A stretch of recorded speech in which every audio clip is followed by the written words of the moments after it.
2020 November 10ರಂದು Bantwal ನಗರ ಠಾಣಾ ವ್ಯಾಪ್ತಿಯ Melkar bus ನಿಲ್ದಾಣದ ಬಳಿ ಕಾರಿನಲ್ಲಿ ಅಕ್ರಮವಾಗಿ ಗಾಂಜಾ ಮಾರಾಟ ಮಾಡಲು ಯತ್ನಿಸುತ್ತಿದ್ದ ಇಬ್ಬರು ಆರೋಪಿಗಳನ್ನು ದಸ್ತಗಿರಿ ಮಾಡಿದ ಪ್ರಕರಣಕ್ಕೆ ಸಂಬಂಧಿಸಿ ಓರ್ವ ಆರೋಪಿಗೆ ನ್ಯಾಯಾಲಯ ಶಿಕ್ಷೆ ಪ್ರಕಟಿಸಿದೆ. ಮಂಗಳೂರು ಬಂದರು ನಿವಾಸಿ 50 ವರ್ಷದ ಟಿಪಿ ಫಾರೂಕ್ ಶಿಕ್ಷೆಗೊಳಗಾದ ವ್ಯಕ್ತಿ ಈಗಿನ ಬಂಟ್ವಾಳ ನಗರ ಠಾಣಾ ಪೊಲೀಸ್ ನಿರೀಕ್ಷಕ ಚೆಲುವರಾಜ್ ದಾಳಿ ನಡೆಸಿ 49,000 ರೂಪಾಯಿ ಮೌಲ್ಯದ 1.480 ಕಿಲೋಗ್ರಾಂ ಗಾಂಜಾ ಹಾಗೂ ಇಬ್ಬರು ಆರೋಪಿಗಳನ್ನು ದಸ್ತಗಿರಿ ಮಾಡಿದ್ದರು.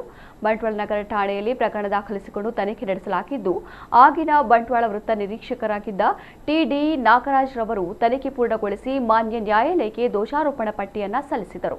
ಇದೀಗ ನ್ಯಾಯಾಲಯದಲ್ಲಿ ಪ್ರಕರಣದ ವಿಚಾರಣೆ ನಡೆದು ಆರೋಪಿತನಾದ ಮಂಗಳೂರು ಬಂದರು ನಿವಾಸಿ ಟಿಪಿ ಫಾರೂಕ್ ಎಂಬಾತನಿಗೆ ಮಂಗಳೂರಿನ ಪ್ರಧಾನ ಜಿಲ್ಲಾ ಮತ್ತು ಸತ್ರ ನ್ಯಾಯಾಲಯದ ನ್ಯಾಯಾಧೀಶರಾದ ಬಸವರಾಜ್ ರವರು 2026 ಏಪ್ರಿಲ್ 4ರಂದು ಆರೋಪಿಗೆ 7 ವರ್ಷ ಶಿಕ್ಷೆ ಮತ್ತು 70,000 ರೂಪಾಯಿ ದಂಡವನ್ನು ವಿಧಿಸಿದ್ದಾರೆ.